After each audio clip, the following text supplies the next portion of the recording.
పాపం అనేది చాలా లెవెల్స్లో ఉంటుంది. అది మనసు అంటే మనం చేసే ఆలోచనలు మైండ్ లెవెల్లో ఉంటుంది.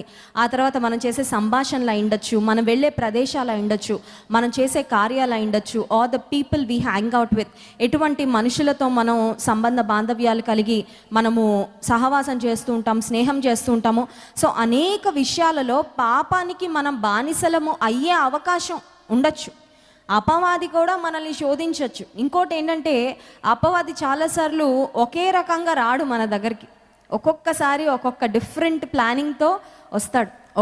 అందుకని దేవుని వాక్యం సెలవిస్తుంది, మనము అపవాది తంత్రములను ఎరుగని వారము కాము అనే మాట ఉంది. అపవాది మోసగాడు, అపవాది అబద్ధికుడు.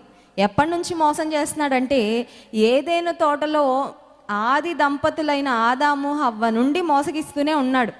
ఇప్పుడు మన వయసు ఎంతండి? మహా అయితే మనం పుట్టి ఒక 30, 40, 50, 60, 70, మహా అయితే 80 సంవత్సరాలు అనుకోండి.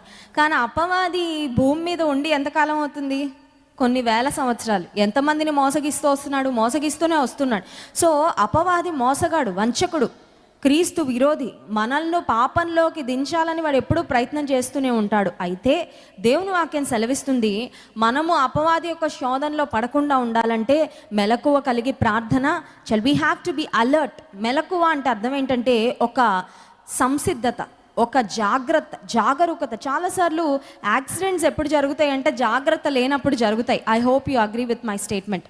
అంటే కొన్నిసార్లు మనం జాగ్రత్తగా రోడ్ మీద వెళ్తున్నా ఆపోజిట్ డైరెక్షన్లోంచి ఎవరో ర్యాష్గా డ్రైవ్ చేసుకొని రావడం వల్ల జరగచ్చు. బట్ చాలాసార్లు యాక్సిడెంట్స్ ఎందుకు జరుగుతాయంటే, నాకేమవుతుందిలే, మా వాహనం బాగానే ఉంటుంది కదా, రోడ్డు బాగానే ఉందిలే, అందరూ బాగానే వస్తారులే అని అజాగ్రత్తగా, కేర్లెస్గా ఎవరు వెళ్తూ ఉంటారో ఖచ్చితంగా వారి వాహనానికి ఏదో ఒక యాక్సిడెంట్ అయ్యే అవకాశము ఎక్కువగా ఉంటుంది.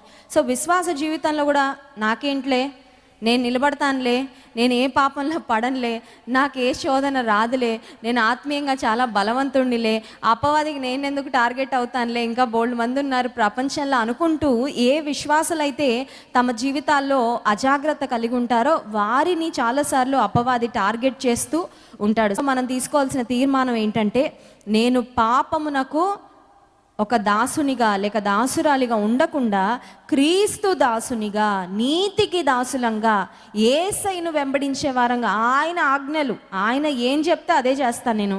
కానీ పాపానికి మాత్రం నేను దాసురాలిగా, దాసునిగా ఉండడానికి వీల్లేదు. ఫిలిప్పీ పత్రిక 2వ అధ్యాయము 5వ వచనంలో ఒక మాట వ్రాయబడింది చూడండి. ఫిలిప్పీ పత్రిక 2వ అధ్యాయము 5వ వచనం, క్రీస్తు యేసునకు కలిగిన ఈ మనస్సు మీరును కలిగి ఉండుడి. Hallelujah. Have the mind of Christ అనే మాట ఉంది. క్రీస్తు యేసునకు కలిగిన మనస్సు మీరును కలిగి ఉండుడి. మనస్సు మనిషిని నియంత్రిస్తుంటుంది. మీరందరూ ఒప్పుకుంటారా ఆ విషయానికి?